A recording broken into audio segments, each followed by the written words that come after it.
அஸ்ஸலாமு அலைக்கும் வரஹ்மத்துல்லாஹி வபரகாத்துஹு.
இன்னல் ஹம்தலில்லாஹ் நஹ்மதுஹு நஸ்தஈனுஹு நஸ்தக்ஃபிருஹு வ நஊது பில்லாஹி மின் ஷுரூரி அன்ஃபுஸினா வ மின் ஸய்யிஆத்தி அஅமாலினா மை யஹ்திஹில்லாஹு ஃபலா முضில்ல லஹு வ மை யுض்லில் ஃபலா ஹாதிய லஹு வ அஷ்ஹது அன் லா இலாஹ இல்லல்லாஹு வஹ்தஹு லா ஷரீக லஹு وأشهد أن محمدا عبده ورسوله أما بعد يا أيها الذين آمنوا اتقوا الله حق تقاته ولا تموتن إلا وأنتم مسلمون يا أيها الذين آمنوا اتقوا الله وقولوا قولا سديدا يصلح لكم أعمالكم ويغفر لكم ذنوبكم ومن يطع الله ورسوله فقد فاز فوزا عظيما يا أيها الناس اتقوا ربكم الذي خلقكم من نفس واحدة وخلق منها زوجها وبث منهما رجالا كثيرا ونساء واتقوا الله الذي تساءلون به والأرحام إن الله كان عليكم رقيبا. எல்லா புகழும் புகழ்ச்சியும் அல்லாஹ் ஒருவனுக்கே உரித்தாகட்டுமாக. அல்லாஹுடைய அருளும் கருணையும் நம் உயிரிலும் மேலான நபிகள் நாயகம் ஸல்லல்லாஹு அலைஹி வஸல்லம் அவர்களின் மீதும் அவர்களை அப்படியே பின்பற்றி வாழ்ந்த சத்திய சஹாபாக்கள் மீதும் தாபீன்கள் தாபீன்கள் மீதும் குறிப்பாக இங்கு நிலவக்கூடிய நம் அனைவரின் மீதும் என்றென்றும் நின்று நிலவட்டுமாக. பேரன்புக்குரிய எல்லாம் வல்ல அல்லாஹ்வின் நல்லடியார்களே, அல்லாஹுடைய மாபெரும் கிருபையினால் அவனுடைய அருள் நிறைந்த இந்த ஜும்மாவுடைய தினத்தில் அவன் நம் மீது கடமையாக்கி இருக்கிற இந்த ஜும்மாவுடைய தொழுகையை தொழுவதற்காக நாம் எல்லாம் இங்கே ஒன்று கூடியிருக்கிறோம். எப்படி அல்லாஹ் ரப்புல் ஆலமீன் இந்த இடத்தில் நாம் அனைவரையும் ஒன்று கூட்டினானோ அதே போல நாளை மறுமையிலே அல்லாஹ் தயாரித்திருக்கிற சொர்க்கத்திலே உயர்ந்த சொர்க்கமான ஜன்னத்துல் ஃபிர்தௌஸ் என்ற உயர்ந்த சொர்க்கத்தில் நாம் அனைவரையும் ஒன்று சேர்க்க வேண்டும் என்று பிரார்த்தனை செய்தவனாக எனது இந்த உரையை நான் ஆரம்பம் செய்கிறேன். அன்புள்ள சகோதர சகோதரிகளே, துல்ஹஜ் மாதத்தை அடைந்து ஈதுல் அல்ஹா என்கிற பெருநாளை கொண்டாடிவிட்டு இந்த நேரத்திலே நாம் எல்லாம் அமர்ந்திருக்கிறோம்.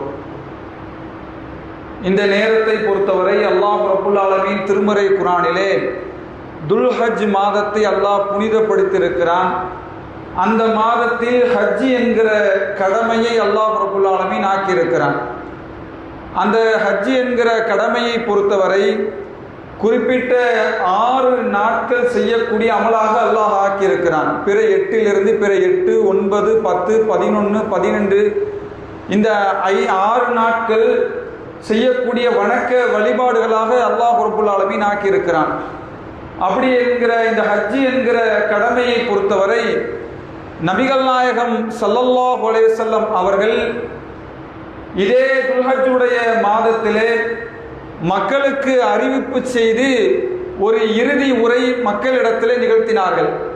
நாமெல்லாம் இதற்கு முன்னால் அறிந்திருப்போம், ஒரு சில செய்திகளை நினைவில் வைத்திருப்போம்.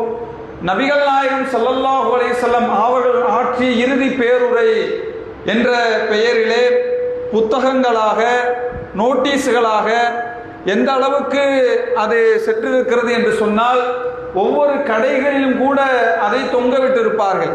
நபிகளாரின் இறுதி பேருரை என்று தலைப்பிட்டு நபிகள் நாயகம் ஸல்லல்லாஹு அலைஹி வஸல்லம் அவர்கள் சொன்ன அந்த வார்த்தைகள் எல்லாம் தமிழிலே மொழிபெயர்த்து ஒவ்வொரு கடைகளிலும் கூட தொங்கவிடப்படக்கூடிய அளவுக்கு நபிகள் நாயகம் ஸல்லல்லாஹு அலைஹி வஸல்லம் அவர்கள் ஆற்றிய உரை இந்த சமுதாயத்துக்கு அவ்வளவு மிக முக்கியமான உரையாக அமைந்தது. எந்த நேரத்திலே, எந்த சந்தர்ப்பத்திலே இந்த உரை நிகழ்த்தினார்கள் என்று வரலாற்றிலே மிக பொன்னெழுத்துகளால் பொறிக்கப்பட்டுள்ளது. நபிகள் நாயகம் ஸல்லல்லாஹு அலைஹி வஸல்லம் அவர்கள் மரணிப்பதற்கு முன்பாக, நபிகளார் மரணிப்பதற்கு 3 மாதங்களுக்கு முன்பாக அல்லாஹ்வுடைய தூதர் தன்னுடைய தோழர்களுக்கு அறிவிக்கிறார்கள், இந்த மாதத்திலே அல்லாஹ் ஹஜ் என்கிற கடமைக்காக நீங்கள் தயாராகுங்கள். நபிகள் நாயகம் ஸல்லல்லாஹு அலைஹி வஸல்லம் அவர்கள் எல்லா வணக்க வழிபாடுகளையும் கற்றுக் கொடுத்தவர்கள்.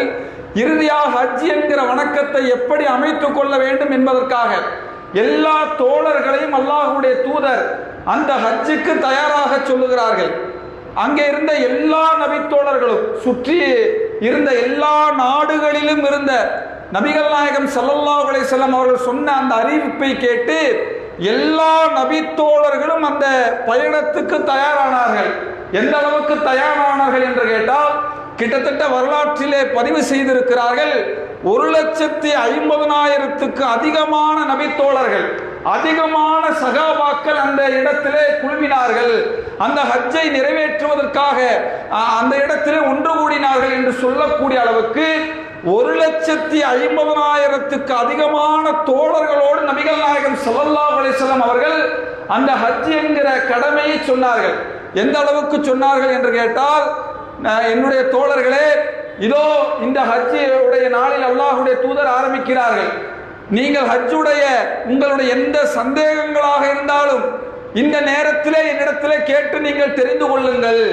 ஏனென்றால் அடுத்த வருடம் இதே இடத்திலே நான் இருப்பேனா என்று எனக்கு தெரியாது, அடுத்த வருடம் உங்களை சந்திப்பேனா என்று எனக்கு தெரியாது.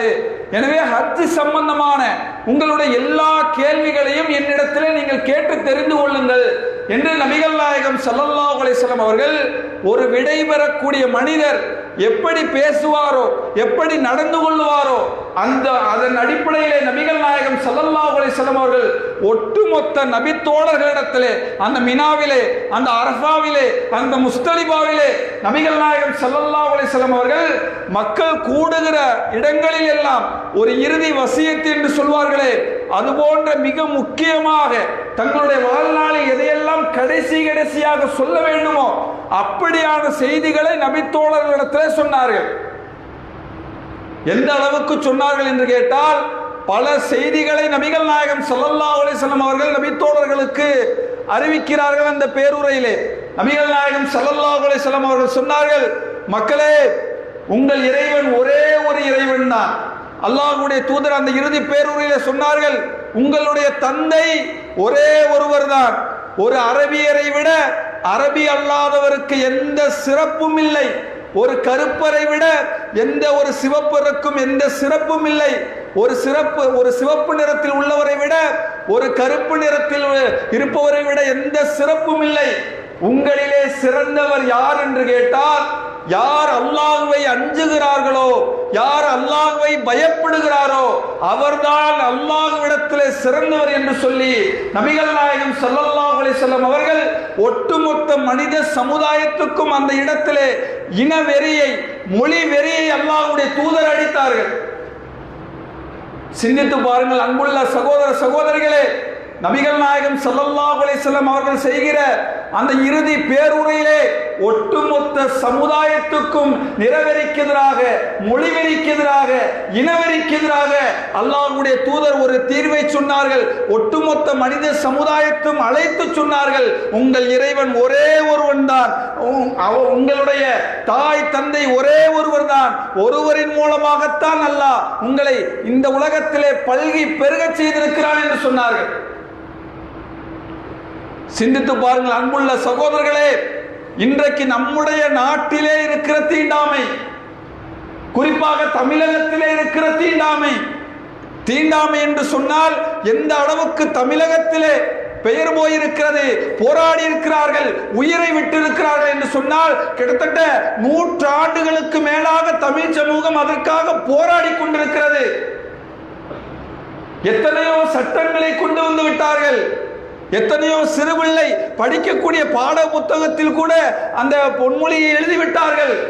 தீண்டாமை ஒரு பெருங்குற்றம், தீண்டாமை ஒரு பாவச் செயல், தீண்டாமை ஒரு மனிதநேயமற்ற காரியம் என்றெல்லாம் சிறு பிள்ளைகளுக்கு கூட தீண்டாமையை பற்றியான விழிப்புணர்வை ஏற்படுத்தினார்கள். நான் கேட்கிறேன் சகோதரர்களே, எந்த பிரச்சாரங்களும் எந்த பொன்மொழிகளும் அவரிடத்திலே தீர்வு இல்லை. வெறுமனே மனிதநேயத்தை போதித்திருக்கூடிய மக்கள் மத்தியிலே நிஜமாக ஒரு சமுதாயத்தை கட்டி எழுப்ப வேண்டும் என்று சொன்னால், நிஜமாக அந்த சமுதாயத்திலே தீண்டாமையை துடைத்தெறிய வேண்டும் என்று சொன்னால் அதற்கான முழுமையான தீர்வை இந்த தமிழ் சமூகம் இன்னும் 100 ஆண்டுகளுக்கு மேலாக ஒவ்வொரு நாளும் தீண்டாமைக்கு எதிராக ஒவ்வொரு நாளும் குற்றங்கள் அதிகரித்துக் கொண்டே இருக்கிறது.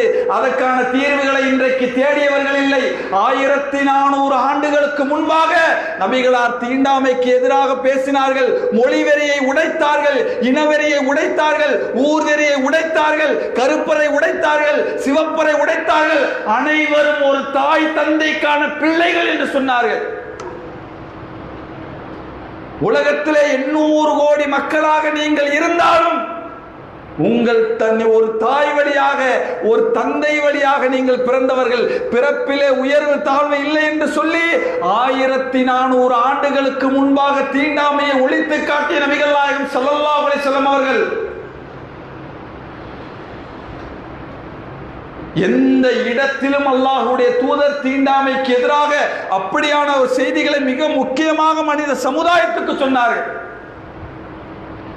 அதனால்தான் இன்றைக்கு இருக்கிற 200 கோடி முஸ்லிம்களுக்கு மத்தியிலே தீண்டாமை இல்லை, பிறப்பிலே உயர்வு தாழ்வு இல்லை, நிறத்தால் உயர்வு தாழ்வு இல்லை, மொழியால் உயர்வு தாழ்வு இல்லை என்கிற வார்த்தைகளை சொல்வதை விட இன்றைக்கு ஹஜ் என்கிற கடமையை அல்லாஹ் கொடுத்ததன் மூலமாக 20 லட்சத்துக்கு மேலான முஸ்லிம்கள் அந்த காபத்துல்லா என்கிற ஆலயத்திலே அல்லாஹ்வை வணங்குவதற்காக ஒன்று கூடினார்கள். சகோதரர்களே, அதை எத்தனையோ பேர் நேரலையிலே பார்த்திருப்போம். விதவிதமான ஆடைகள் இல்லை, விதவிதமான முடிகள் இல்லை, எத்தனையோ நாட்டை சார்ந்தவர்கள், எத்தனையோ மொழியை பேசியவர்கள், எத்தனையோ நிறத்தில் உள்ளவர்கள் அத்தனை பேரும் அந்த இடத்திலே கலந்து கொண்டார்கள்.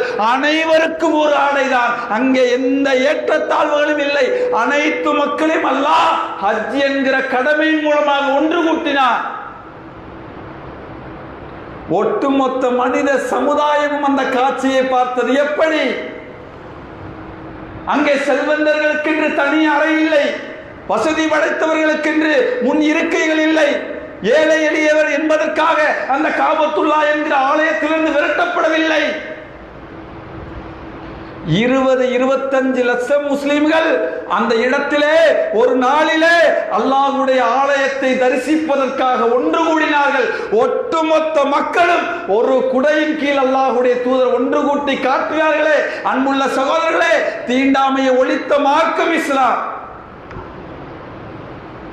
அந்த இடத்திலே நபிகள் நாயகம் ஸல்லல்லாஹு அலைஹி வஸல்லம் அவர்கள் ஒளித்து காட்டிவிட்டு சொன்னார்கள். அன்புள்ள சகோதரர்களே, தொடர்ந்து அல்லாஹ்வுடைய தூதர் சொன்னார்கள், என்னுடைய தோழர்களே, இது எந்த நாள் என்று தெரியுமா?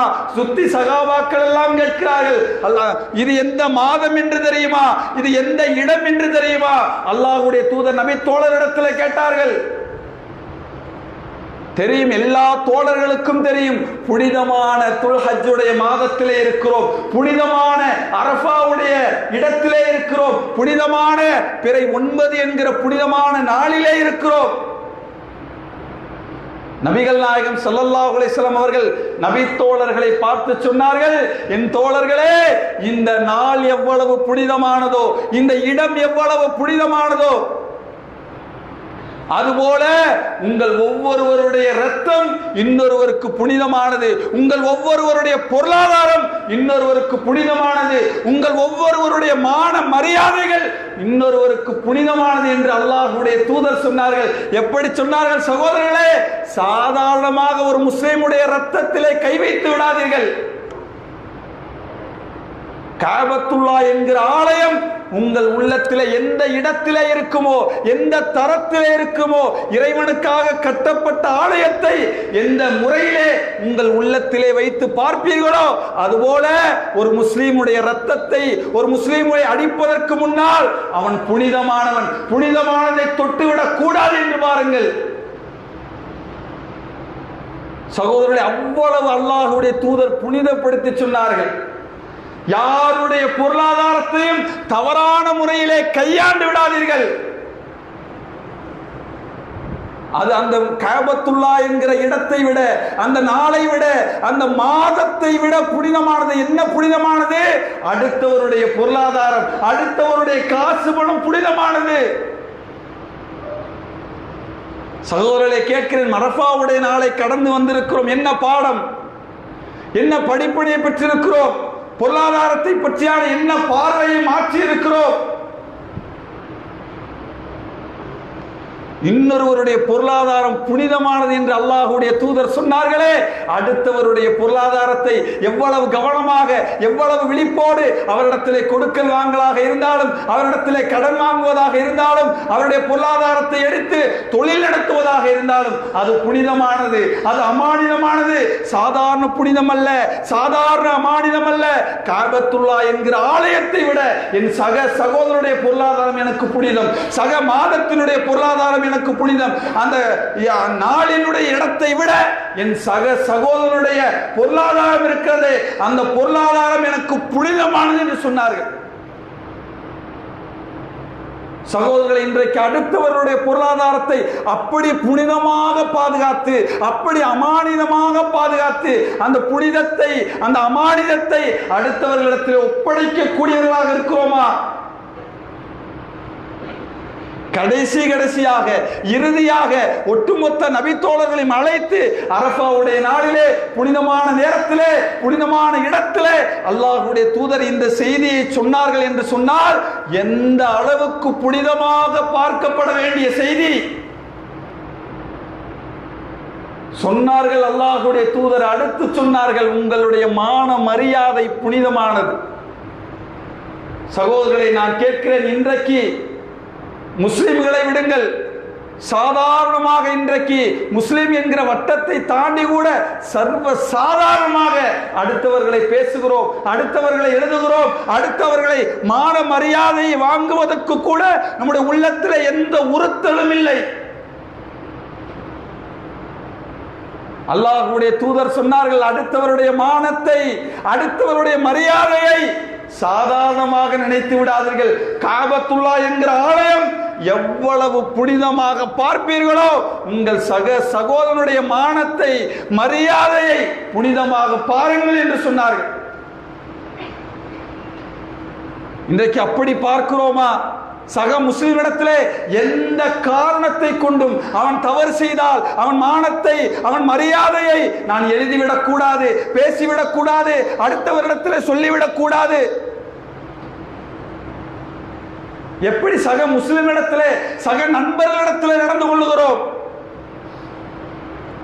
நண்பர்களை விடுங்கள், நாம் எந்த இடத்திலே கவனமாக இருக்க வேண்டுமோ அந்த இடத்தில் கவனமாக இருக்கிறோமா? எந்த இடத்திலே யார் நமக்கு எதிரியோ, யார் நம்மளுடைய கருத்திலே உடன்படவில்லையோ, நம்ம நண்பர்கள், நம்முடைய ஜமாத்தார்கள், நம்முடைய குடும்பத்தார்கள் அவர்கள் ஒரு தவறு செய்தால், அவர்கள் ஒரு பிழை செய்தால், அவர்கள் அதை புரியாமல் செய்தால், யாராவது பேஸ்புக்ல எழுதுவோமா, யாராவது வாட்ஸ்அப்ல எழுதுவோமா, யாராவது நேரலையில வந்து இப்படி ஒரு தவறு செஞ்சுட்டாரு, எங்க அத்தா செஞ்சுட்டாங்க, அம்மா செஞ்சுட்டாங்க, யாராவது எழுதுகிறோமா, பேசுகிறோமா? யாரை பேசுகிறோம், யாரை எழுதுகிறோம்? யார் நம்முடைய கருத்துக்கு உடன்படவில்லையோ, யாரை நாம் எதிரியாக நினைக்கிறோமோ, யார் நம்மளுடைய சொல்வதை புரிந்து கொண்டு தவறாக நடந்து கொள்வார்களோ, அவர் யாராக இருந்தாலும் சரி, என் ஜமாத்துக்கு எதிரியா, என் இயக்கத்துக்கு எதிரியா, என் குடும்பத்துக்கு எதிரியா, அவரை பற்றி என்ன வேண்டுமானால் அடுத்தவர்களிடத்தில் சர்வ சாதாரணமாக நாம் அடுத்தவருடைய மான மரியாதையை பறித்தோம் என்று சொன்னால், சகோதரர்களே, புனிதத்தை நீங்கள் பாழாக்கி விட்டீர்கள். அல்லாஹ்வுடைய புனிதமான மாதத்தை நீங்கள் பாழாக்கி விட்டீர்கள். புனிதமான நாளை இழந்து விட்டு அப்படி என்ன உங்களுக்கு அதிலே பேணுதல் இருக்கிறது? குறிப்பாக பேஸ்புக் முகநூலை எடுத்துக்கொண்டால் எத்தனை செய்திகள், அதிலும் குறிப்பாக அமைப்புகள், இயக்கங்கள், அரசியல் கட்சிகள் வந்துவிட்டால் சொல்ல வேண்டியதே இல்லை. என் கூட்டணிக்கு எதிராக நான் யாரை ஆதரவாக இருக்கிறேனோ, யாருக்கு எதிராக அவர் இருக்கிறாரோ, அரசியலை தாண்டி அவர் சொந்த வாழ்க்கையை, அவருடைய குடும்பத்தை, அவர் தனிப்பட்ட தவறுகளை, இன்றைக்கு எதிரியாக இருப்பவர் ஒருவேளை நாளைக்கு மனம் திருந்தி நம்மோடு இணைந்து விடலாம், அந்த விஷயத்துக்கு கூட இடம் தராமல் அவருடைய குடும்பத்தை பற்றி, அவர் பிள்ளைகளை பற்றி, அவர் மனைவியை பற்றி, அவர் தனிப்பட்ட வாழ்க்கையிலே நடந்து கொண்டதை பற்றி எவ்வளவு பேச்சுக்கள், எவ்வளவு எழுத்துக்கள் சொந்த முஸ்லிம்களுக்குள்ளே. நீங்கள் எந்த அமைப்பு, எந்த இயக்கம், எந்த அரசு, அதெல்லாம் அப்பாற்பட்டது, அதெல்லாம் தனிப்பட்டது. அவர் யாராக, எந்த கூத்தாடிகளுக்கு பின்னால் நின்று விட்டு போகட்டும். ஒரு எல்லை இல்லையா? நபிகளாருடைய பொன்மொழிகள் நமக்கு வழிகாட்டுதல் இல்லையா? யாரை எப்படி பேச, எழுத நபிகள் நாயகம் ஸல்லல்லாஹு அலைஹி வஸல்லம் அவர்கள் நமக்கு கற்றுத்தரவில்லையா? எத்தனை லட்சம் மக்கள் இன்றைக்கு முகநூலிலே, பேஸ்புக்ல, லைவ்ல பார்த்து கொண்டிருக்கிறார்கள். முஸ்லிம்கள் மட்டுமா? எத்தனையோ சமுதாயத்தை சார்ந்தவர்கள் இருக்கிறார்கள்.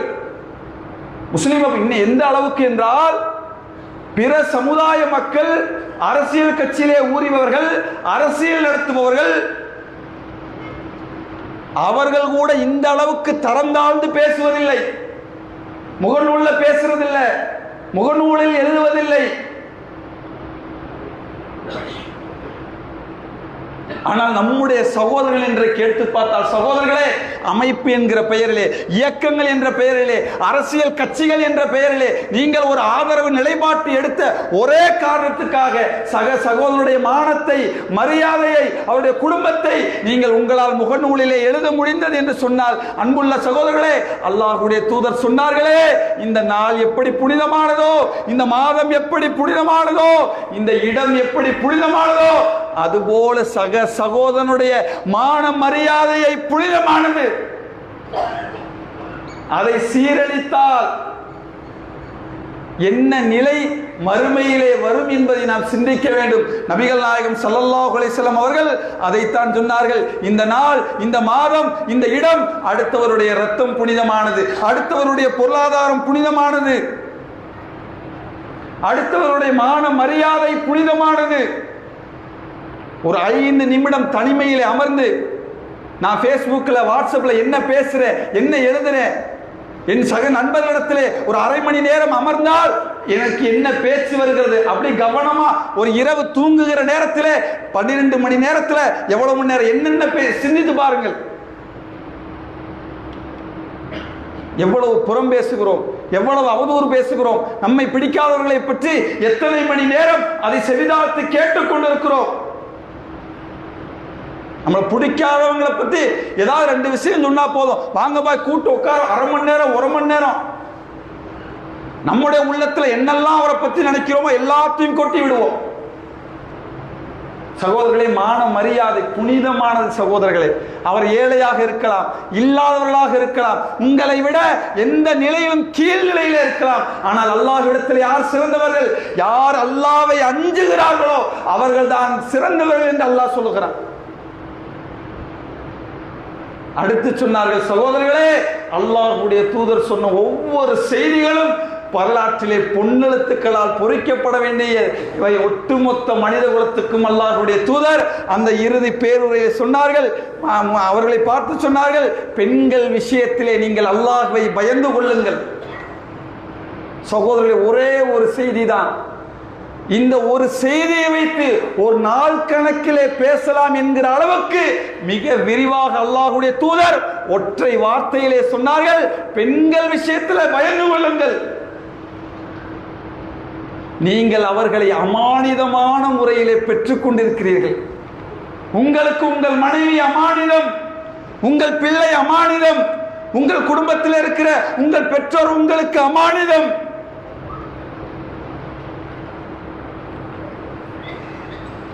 அல்லாஹ்வின் வார்த்தைகளுக்காக அவர்களுடைய கற்புக்களை நீங்கள் அனுபவிக்கிறீர்கள்.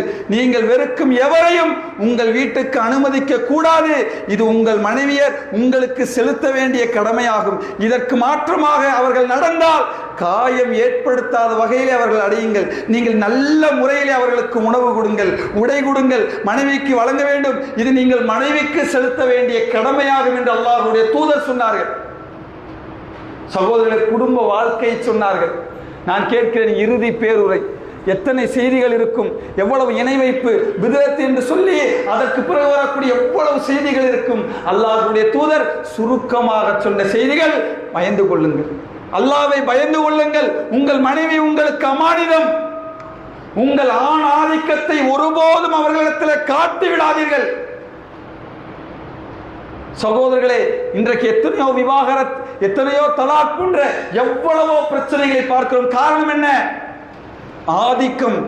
நான் எனக்கு நீ கட்டுப்பட வேண்டும், என்ன சொன்னாலும் கட்டுப்பட வேண்டும் என்கிற ஆணாதிக்கம், இரையச்சம் இல்லாமல், ஈமான் இல்லாமல், அந்த மனைவிக்கு செய்ய வேண்டிய கடமைகளை செய்யாமல், அவர்கள் கருத்துக்கு மதிப்பளிக்காமல் இருக்கிற ஒவ்வொரு சகோதரனையும் பார்த்து அல்லாஹ்வுடைய தூதர் சொன்னார்கள், பயந்து கொள்ளுங்கள். இன்னும் சொன்னார்கள், என்ன தெரியுமா? உங்கள் மனைவி ஒரு தவறை செய்தால் விலாப்புறத்திலிருந்து அவர்கள் படைக்கப்பட்டிருக்கிறார்கள், அவர்களை நிமிர்த்த வேண்டும் என்று நினைக்காதீர்கள், அது உடைந்து விடும் என்று சொன்னார்கள். சகோதரர்களை, குடும்ப வாழ்க்கை என்று சொன்னால் மனைவி ஒரு இடத்தில் தான்.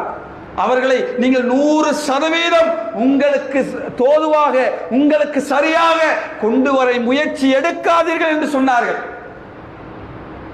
அவர்கள் வளைந்த விலா எலும்பை போன்றவர்கள், அவ்வளவுதான் அவங்க கேரக்டர், அவங்க குணங்கள். அதற்கு ஏற்றது போல, அதற்கு தகுந்த அடிப்படையிலே விட்டுக் கொடுங்கள், அவர்களை மன்னியுங்கள். அவர்கள் எதை விரும்புமோ அதை செய்து கொடுங்கள், அவர்களுக்கு உண்ண கொடுங்கள், அவர்களுக்கு உடை கொடுங்கள். அவர்கள் விஷயத்திலே அல்லாஹ்வை நீங்கள் பயந்து கொள்ளுங்கள். சகோதரர்களை, கணவன் அற்புதமான உறவு. இன்றைக்கு எப்படி இருக்கிறது தெரியுமா? இன்றைக்கு நடக்கிற பெரும்பாலான குடும்பங்களில் மேலை நாட்டினுடைய கலாச்சாரம் முஸ்லிம்களுக்கு மத்தியிலும் தொடர்ச்சியாக பரவி கொண்டிருக்கிறது. கணவன் மனைவியாக வெளிப்படையாக தெரிந்தவர்கள் கூட வீட்டுக்குள்ளே ஒருவரை ஒருவர் பேசுவதில்லை, ஒரு அறையில் தங்குவதில்லை. மனைவி கூட பேசி பல நாட்கள் ஆகிவிட்டது, மனைவி கணவனோடு பேசி பல நாட்கள் ஆகிவிட்டது. மனைவிக்கு செய்ய வேண்டிய எந்த கடமைகளும் செய்வது இல்லை. ஆசை ஆசையாக கட்டிய மனைவி, தன் கணவர் எப்போது வீடு திரும்புவார் என்று ஏங்கிய மனைவி, மனைவிக்காக என்ன நேரம் கொடுத்தீர்கள்? நீங்கள் அவர்களை புரிந்து கொள்வதற்காக, அவர்கள் உங்களை புரிந்து கொள்வதற்காக எத்தனை விஷயத்தை மனைவியோடு ஷேர் பண்ணியிருக்கிறோம். மனைவி சொன்ன கருத்துக்களை நம்ம உள்வாங்கி இருக்கிறோம். நான் ஏன் உன்னிடத்துல கேட்கணும், நான் ஏன் உன்கிட்ட சொல்லணும்? பல குடும்பத்தில் இவர் போயிடுவார், போய் 4 நாள் 5 நாள் கழிச்சு தான் வருவார். எங்க போயிருக்காங்க? மனைவி இடத்துல யாரா கேட்பாங்க, அம்மா கேட்பாங்க, பக்கத்தில் இருக்கவங்க கேட்பாங்க, தெரியல, சொல்றது இல்லை. ஆனா என் மனைவி அன்பா இருக்கணும், நேசமா இருக்கணும், நான் வந்தா எனக்கு தேவையான அனைத்தையும் செய்து கொடுக்க வேண்டும், எனக்கு ஏற்றது போல் அவர் நடக்க வேண்டும், என்னை புரிந்து கொள்ள வேண்டும். எப்படி புரிந்து கொள்ள மனம் வரும்? சகோதரர்களே, வார்த்தைகளில் வராது, உள்ளத்தில் இருந்து அது வர வேண்டும். என் கணவன் அன்பானவர், பாசமானவர், என்னிடத்தில் கேட்காமல் எதையும் செய்ய மாட்டார், எனக்கு ஆலோசனை வழங்குவார். நபிகளாருடைய வாழ்க்கை எத்தனை செய்திகள்! உடன்படிக்கை, ஹுதைபியா உடன்படிக்கை நடந்த சமயத்தில் நபிகளாருடைய பேச்சை நபி தோழர்களே கேட்கவில்லை. அவங்க மனைவி தான் சொன்னாங்க, அல்லாஹ்வுடைய தூதரை எதுவும் பேசாதீங்க, நேரா போங்க, தலையை மலித்து விடுங்கள், குர்பானி கொடுங்கள். தன் மனைவியின் ஆலோசனையை அல்லாஹ்வுடைய தூதர் கேட்டுக்கொண்டு போறாங்க, தலையை மலிக்கிறாங்க, குர்பானி கொடுக்கிறாங்க. அல்லாஹ்வுடைய தூதர் இந்த செயலை பார்த்து இருந்த அத்தனை நபி தோழர்களும் அந்த இடத்திலே குர்பானி கொடுத்து தலையை மலித்தார்கள். எப்படி நடந்து கொண்டார்கள் மனைவி இடத்தில் அல்லாஹ்வுடைய தூதர்? நான் கேட்கிறது, எத்தனை முறை கணவன் மனைவி புரிந்துணர்வுக்காக நபி மொழிகளை படித்தவர்கள் எத்தனை பேர்? என் மனைவிட்ட என்ன நடக்கணும், என்னுடைய மனைவியிடம் என்ன குறைகள் இருக்கிறது, மனைவியிடத்தில் கேட்டவர்கள் எத்தனை பேர்? என்னிடத்தில் இருக்கிற குறைகளை சொல், என்னால் இயன்றவரை நான் அதை திருத்திக் கொள்கிறேன்.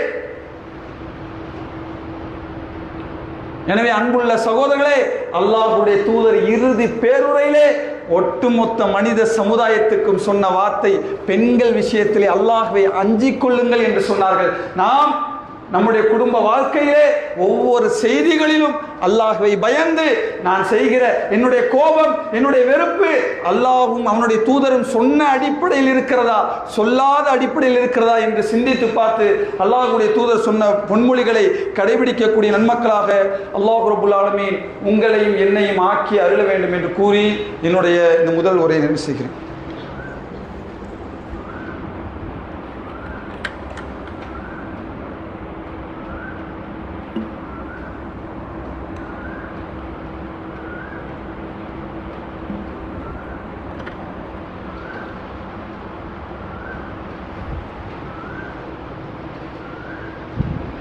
அன்புள்ள சகோதர சகோதரர்களே, நபிகள் நாயகம் ஸல்லல்லாஹு அலைஹி வஸல்லம் அவர்கள் தன்னுடைய இறுதி பேருரையிலே ஒட்டுமொத்த மனித குலத்துக்கும் மிக தேவையான, அவர்களுடைய வாழ்க்கையில் கடைபிடிக்க வேண்டிய ஒரு அற்புதமான செய்திகளை எல்லாம் அந்த இடத்திலே அல்லாஹ்வுடைய தூதர் ஒவ்வொன்றாக சொன்னார்கள். அதிலே நபிகள் நாயகம் ஸல்லல்லாஹு அலைஹி வஸல்லம் அவர்கள் அந்த உரையிலே சொன்னார்கள், நீங்கள் பிறருக்கு இரவல் திருப்பி செலுத்தப்பட வேண்டியதாகும். கடனுக்கு பொறுப்பேற்றவனும் கடனாளியே, கடன் கண்டிப்பாக நிறைவேற்றப்பட வேண்டியதாகும் என்று நபிகள் நாயகம் ஸல்லல்லாஹு அலைஹி வஸல்லம் அவர்கள் தன்னுடைய இறுதி பேருரையிலே ஒட்டுமொத்த மனித குலத்துக்கும் சொன்னார்கள். இப்போ கடன் என்கிற இந்த செய்தியை பொறுத்தவரை ஒருவருக்கிடையே இருக்கிற அந்த முக்கியத்துவத்தை அல்லாஹ்வுடைய தூதர் இந்த இடத்திலே சொன்னார்கள். நம்முடைய சகோதரர் இன்றைக்கு கடன் என்கிற எப்படி பார்ப்போம் என்று கேட்டால் சர்வ சாதாரணமாக பார்க்கிறோம். கடனை பற்றிலாம் பெரிதாக கவலைப்படுபவர்கள் இல்லை. ஒரு கடன் ஒருவரிடத்திலிருந்து பெற்றுவிட்டோம், அதை எப்படியாவது திருப்பி செலுத்தணும், அவர் கேட்கலனாலும் பரவாயில்ல, அவர் டைம் கொடுத்தாலும் பரவாயில்ல, ஆனால் நான் மரணிப்பதற்குள்ளாக என் மீது சுமத்தப்பட்ட அந்த கடன் என்கிற அமானிதத்தை அவருக்கு நான் கண்டிப்பாக கொடுக்க வேண்டும். அந்த அடிப்படையில் நம்மிடத்தில் இரையச்சம் இருக்கிறதா என்றால் கண்டிப்பாக இல்லை என்றுதான் சொல்ல வேண்டும். பெரும்பாலான முஸ்லிம்களை பார்த்தால் ஒரு குறிப்பிட்ட அந்த கடன் வாங்குகிற வரைக்கும் அவர்கள் இருக்கிற ஆர்வம், போனை போடுறது, பேசுறது, அவற்றை குடும்ப சூழலை எடுத்து வைப்பது, எல்லா வேலைகளும் செய்வார்கள். ஆனால் கடனை பெற்று ஒரு மாதத்தில் தர்றேன் பாய், 2 மாசத்துல வாங்கிக்கங்க அப்படின்னு சொல்லிட்டு கேட்டா எப்படி கேட்பாங்க? கேட்கும்போது எப்படி கேட்கணும் தெரியாதா? தரும்போது தான் தருவோம் என்று சர்வ சாதாரணமாக திமிராக பேசக்கூடிய சகோதரர்களை பார்க்கிறோம். அல்லாஹ்வுடைய தூதர் பைத்துல் மாலுக்காக கடன் பெற்றிருந்தார்கள். எப்படி கேட்டாங்க? அல்லாஹ்வுடைய தூதர் இடத்துல ஒரு துண்டை இழுத்து கடனை கொடுங்கள் என்று கேட்கும் போது நபி தோழர்கள் அடிக்க வந்து விட்டார்கள். அல்லாஹ்வுடைய தூதரை பேசுகிறார். என்ன சொன்னாங்க தெரியுமா? அல்லாஹ்வுடைய தூதர், அவர் கடன் கொடுத்திருக்கிறார், அவருக்கு பேசுவதற்கான உரிமை இருக்கிறது என்று சொன்னார்கள். கடனாளி நமக்கு பேசுவதற்கு உரிமை இருக்கிறது. அல்லாஹ்வுடைய தூதர் அந்த உரிமையை வழங்கினார்கள். நம்மகிட்ட இன்னைக்கு பேச முடியுமா? கடன் வாங்கும் போது எந்த நிலை, கடன் கொடுத்த பிறகு எந்த நிலை? இன்றைக்கு சர்வ சாதாரணமாக கடன் விஷயத்திலே மிக அலட்சியமாக இருக்கிறோம். அல்லாஹ்வுடைய தூதருடைய காலத்திலே ஒரு ஜனாசா கொண்டு வரப்படும். அல்லாஹ்வுடைய தூதர் அறிவிப்பார்கள், இவருக்கு கடன் இருக்கிறதா? ஆம் அல்லாஹ்வுடைய தூதரே, யாராவது பொறுப்பேற்றுக் கொள்கிறீர்களா? கேட்பார்கள். யாரும் இல்லை என்று சொன்னால் உங்கள் தோழருக்கு நீங்கள் தொலை வைத்துக் கொள்ளுங்கள் என்று சொல்வார்கள். கடனாளிகளுக்கு அல்லாஹ்வுடைய தூதர் ஜனாசா தொழுகையை தான் நடத்த மாட்டேன் என்று சொன்னார்கள். காரணம் என்ன?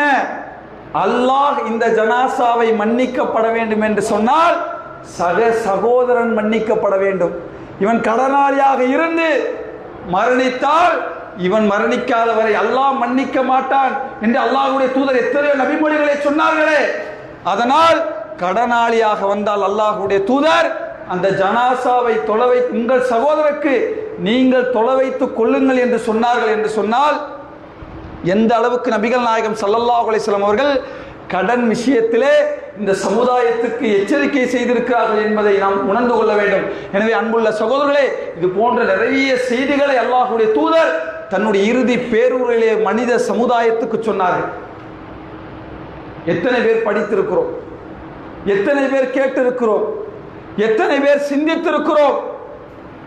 எத்தனை உரைகள் நம்முடைய உள்ளத்திலே தாக்கம் செலுத்துகிறது? நான் கேட்கிறேன் சகோதரர்களே, இன்றைக்கு பெரும்பாலும் என்ன நிலை தெரியுமா? 20 நிமிட அல்லாஹ்வுடைய தூதருடைய உரையை கேட்பதற்கு கூட நாம் தயாராக இல்லை. ஜும்மாவில் கூட அவ்வளவு அலட்சியம். எத்தனை பேர் ஜும்மா நாள் வந்துவிட்டால் இன்றைக்கு அல்லாஹ்வுடைய வசனங்கள் பேசப்படும், அல்லாஹ்வுடைய தூதர் பொன்மொழிகள் பேசப்படும், நம்முடைய வாழ்க்கைக்கான தீர்வு சொல்லப்படும். எனவே ஜும்மாவுக்காக விரைந்து அந்த நன்மைகளை அடைந்து அந்த செய்திகளை கேட்டு வாழ்க்கையிலே பின்பற்றுவோம் என்று வந்தவர்கள் எத்தனை பேர்? இல்ல. ஜும்மாவுடன் நமக்கு எப்படி தெரியுமா சகோதரர்களே? 1 மணிக்கு பயான் முடிஞ்சிருச்சுன்னா அந்த இமாம் எப்போது இக்காமத்து சொல்வாரோ ஓடோடி வந்து கலந்து கொள்ளக்கூடிய சகோதரர்கள் இந்த சமுதாயத்தில் இருக்கிறார்கள். சகோதரர்களே, சிந்திக்க வேண்டும். நம்முடைய உள்ளம் மரணித்து விடக்கூடாது, நம்முடைய உள்ளம் செத்து விடக்கூடாது. அல்லாஹ் சொல்லுகிறானே, அவருடைய உள்ளத்திலே நாம் சீல் வைத்து விட்டோம் என்று சொல்லுகிறார். யாருடைய உள்ளம்? அந்த உள்ளத்திலே எந்த நல்ல செய்திகளும் சென்றடையாது. சகோதரர்களே, அந்த எண்ணம் நம்மிடத்தில் இல்லை என்றால், அல்லாஹ்வுடைய வசனங்களை கேட்கிற ஆர்வம் நம்மிடத்தில் இல்லை என்றால், அல்லாஹ்வுடைய தூதருடைய பொன்மொழிகளை கேட்கிற ஆர்வம் நம்மிடத்தில் இல்லை என்றால், சகோதரர்களே, உள்ளத்தை நாம் சுய பரிசோதனை செய்ய வேண்டும். அது எப்படிப்பட்ட உள்ளங்கள்? அல்லாஹ் சொல்லுகிறானே, அது சீல் வைக்கப்பட்ட உள்ளங்கள். அவர்கள் கண்ணிருந்தும் பார்க்க மாட்டார்கள், காது இருந்தும் கேட்க மாட்டார்கள், எந்த நல்ல செய்திகளும் அந்த உள்ளத்திலே நுழையாது என்று சொன்னார்களே. சகோதரர்களே, உங்கள் உள்ளத்தை நீங்கள் சுய பரிசோதனை செய்யுங்கள்.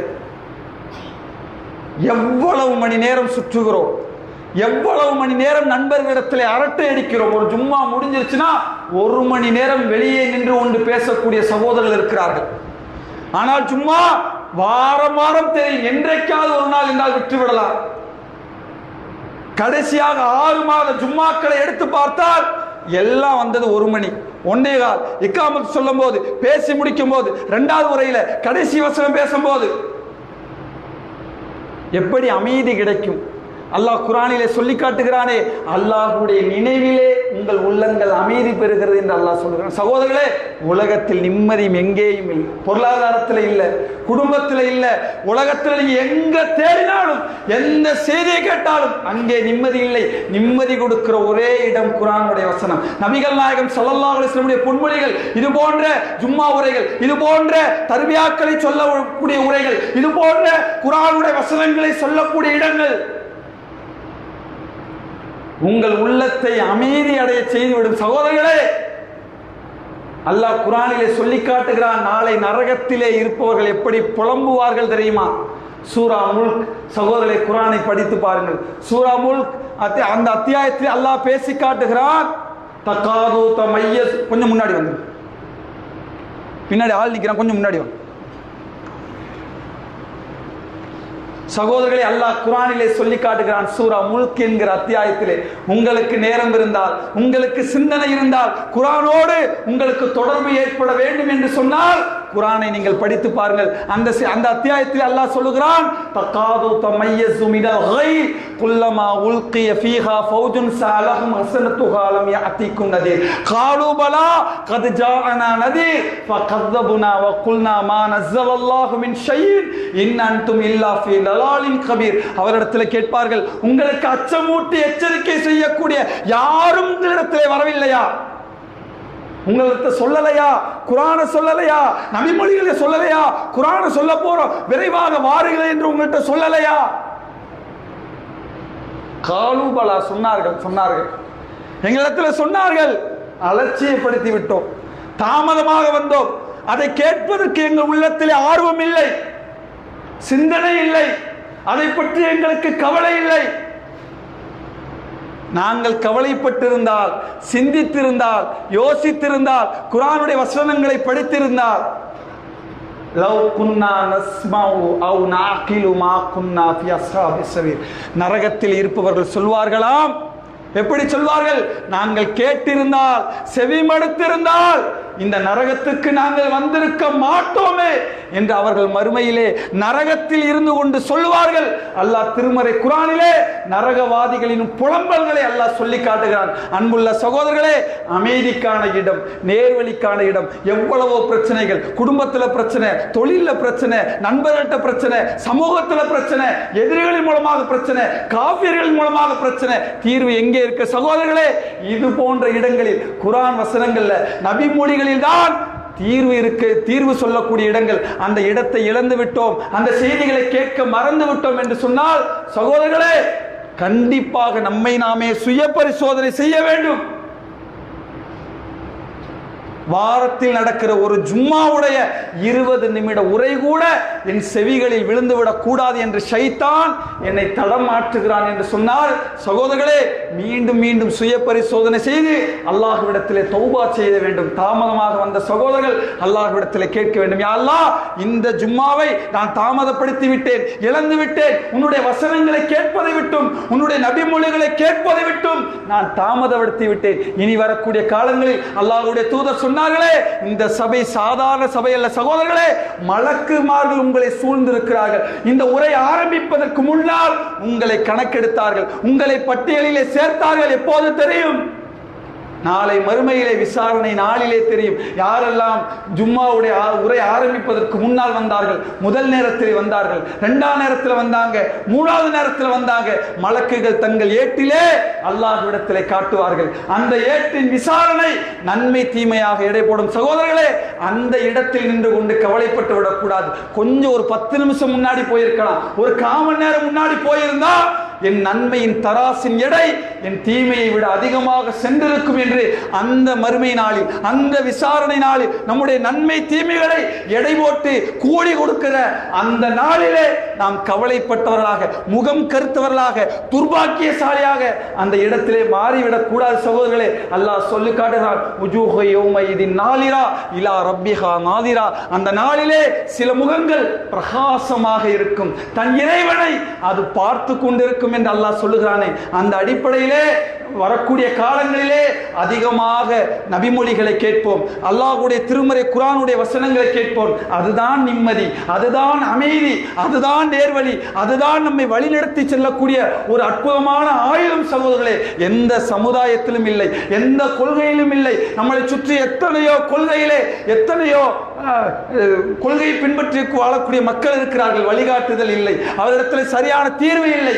தீர்வையும் வழிகாட்டுதலையும் கொண்டிருக்கக்கூடிய ஒரே சமுதாயம் இஸ்லாமிய சமுதாயம் தான். அதை கூட நாம் தேடல, நம்ம படிக்கல, முறையான நேரத்துக்கு வந்து அதை செவிசாய்க்கவில்லை என்று சொன்னால் சகோதரர்களே, இழப்பு என்பது நமக்குத்தான். எனவே இனி வரக்கூடிய காலங்களிலே மலக்குமார்கள் சூழக்கூடிய இந்த அற்புதமான சபைகளிலே இமாம் உரை நிகழ்த்துக்கு முன்பாக நாம் வந்து அமர்வோம். ஒரு 20 நிமிட உரை. சகோதரர்களே, உங்கள் வாழ்க்கையை மாற்றும். உங்களுக்கு தெரியுமா, ஏதோ ஒரு குர்ஆன் வசனம், ஏதோ நபிமொழிகள் 25 வருஷம் வாழ்க்கை மாற்றி விட்டு போயிடும். 30 வருஷ வாழ்க்கை தலைகீழாக மாறப்போகிற நொடி கூட இந்த நொடியாக இருக்கலாம். ஏதோ ஒரு வசனம் உங்கள் உள்ளத்தை சிந்திக்க வைக்கலாம். ஏதோ ஒரு நபிமொழி உங்கள் உள்ளத்தை புரட்டி போடலாம். குடும்ப வாழ்க்கையை மாற்றலாம், பிள்ளை வாழ்க்கையை மாற்றலாம். மாற்றுவதற்கான நேரம் சகோதரர்களே. வெளியே அந்த மாற்றத்தை நீங்கள் பார்க்க முடியாது. நீங்கள் அமர்ந்திருக்கிற இந்த நேரம் தான் உங்கள் வாழ்க்கையை மாற்றுகிற அற்புதமான நொடியாக அல்லாஹ் மாற்றி வைக்கக்கூடும். எனவே அந்த மாற்றத்தை விரும்புகிற நாம், அல்லாஹ் சொல்லி காட்டுகிறான், எந்த ஒரு சமுதாயமும் தன்னை தானே மாற்றிக் கொள்ளாத வரை அல்லாஹ் அந்த சமுதாயத்தை மாற்ற மாட்டான். உங்களை மாற்ற வேண்டும், உங்களை சுய பரிசோதனை செய்ய வேண்டும். உங்கள் வாழ்க்கைக்கான தீர்வு உங்கள் கையிலே இருக்கிற சகோதரர்களே. எனவே எந்த குர்ஆன் வசனம், எந்த நபிமொழி நம்முடைய வாழ்க்கையை திருப்பும் என்று தெரியாது. எனவே உள்ளத்திலே போய் சேர சேர, அதனால் தான் அல்லாஹ் குர்ஆனிலே தொழுகையை பற்றி 90 இடங்களிலே பேசுகிறான். எத்தனையோ செய்திகளை திரும்ப திரும்ப பேசுகிறான். ஏன்?